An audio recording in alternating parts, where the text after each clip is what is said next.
James Webb, who's with the Financial Times, and he's going to talk to us about what motivates us to read news and how we might use news to become more knowledgeable about things. Am I kind of capturing it, James? Well, then forget it. We don't need your talk. We'll go on to the next one then. Come on up here, James.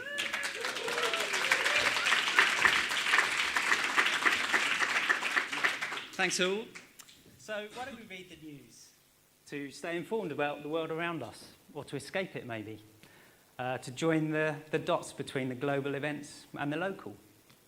But what about the things a bit closer to home that we know we kind of should know more about? Maybe things at work that are important to us that we need to kind of stay ahead of.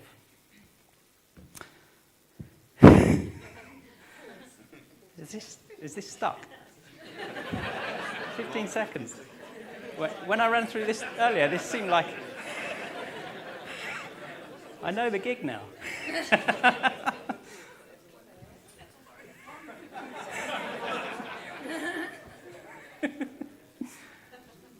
If I could remember the second slide, it would be amazing.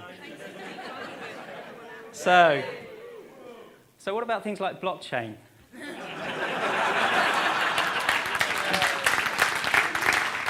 How much do you know about this? A lot? A little?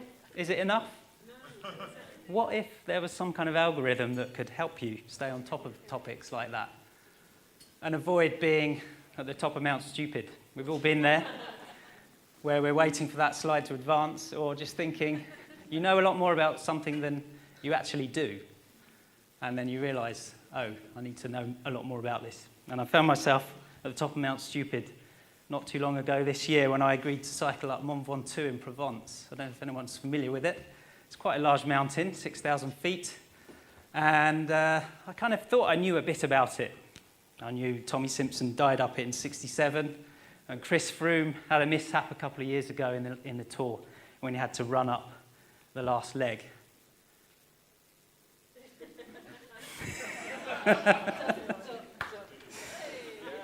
And so I really felt like I needed to build my knowledge of this mountain so that I could, when the day came, feel a lot more confident that I could get up it. So I spent a lot of time reading up on the techniques, various routes up, the weather, the climate, all of that stuff. And actually, FT readers have their own uphill struggle when they're trying to find out what to read next very often. It's not easy, and we hear that from our customer research. They know what they need to know, but they don't always know whether the next read is going to be of value to them and how to join the dots between stories and topics. It can be a challenge, particularly when you've got various systems like search struggling on your website to give people that context and the onward journeys that they need. So let's think about other worlds. So I bet there's probably not a single person in this room who hasn't quantified or tracked some aspect of their lives. You know, things like eating, sleeping, walking, running, swimming. I think there's a lot in here that we could borrow in the news environment to make news reading and the kind of act of filtering out the stuff that you don't need perhaps more purposeful, maybe more rewarding, and generally a lot more kind of enriched experience than you might tend to get from just jumping from one story to the next. So thanks to some D&I funding, we're working with a small startup in London called Crux, and their mission is really to try and quantify knowledge. So they're developing an algorithm, and we're going to work with them to deliver a front end. So let's say I'm on an article page on ft.com, and it's about artificial intelligence. So what if this algorithm could show you how much you may know based on what you've read on that topic? And what if we could track over time where we've published more articles than you've read on that topic? And therefore, to me as a product manager working in customization and personalization, because we're always looking for that next behavioral hook to get people to want to come back and to actually get more out of the subscription that they're spending good money on. So these are some themes we're just exploring around how we can get people to keep coming back and to enjoy their read more. And in the last couple of months since we started, we've learned quite a few things. Firstly, obviously, surprisingly, people actually really do want personalization from the FT, and they expect it. But there's also a number of people who are conscious about falling into the obvious filter bubble problems.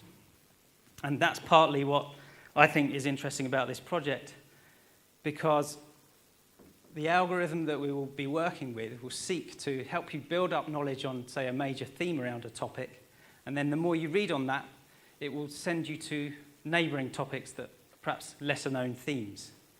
And I think this, for me, is what helps, or will hopefully help, if we're successful in the project, people to get more out of their reading experience and to not feel like they're missing out on the all-important FT view, because that is a critical thing for readers of the FT. They very much like the FT view, and they don't want to have it blurred with personalisation. Next slide. And how about editorial judgment? Where does that fall in? Or does it have a role in this? So let's say an article appeared or lingered on the homepage for 5 or 6 hours. Does that mean that somehow has more impact? Is that a ranking factor for whether something is knowledge-worthy? Or an article that was penned by a journalist, like an award-winning journalist, compared to a rookie reporter? And then how should that experience change if you're, say, someone who's late or got a really important meeting in a couple of days and they're swatting up on a topic, compared to somebody who wants to kind of have a slow burn of knowledge development over time? And then we're thinking about who it might be for. There's many different user types that we've explored. Students actually really were very keen on it, unsurprisingly, given the amount of testing that they have to do. And actually, if you think forward 5 years, I'm sure we'd all love those school students to be our subscribers. And it's not hard to imagine a way to read news across multiple publishers where we can join the dots through some form of gamification across multiple platforms.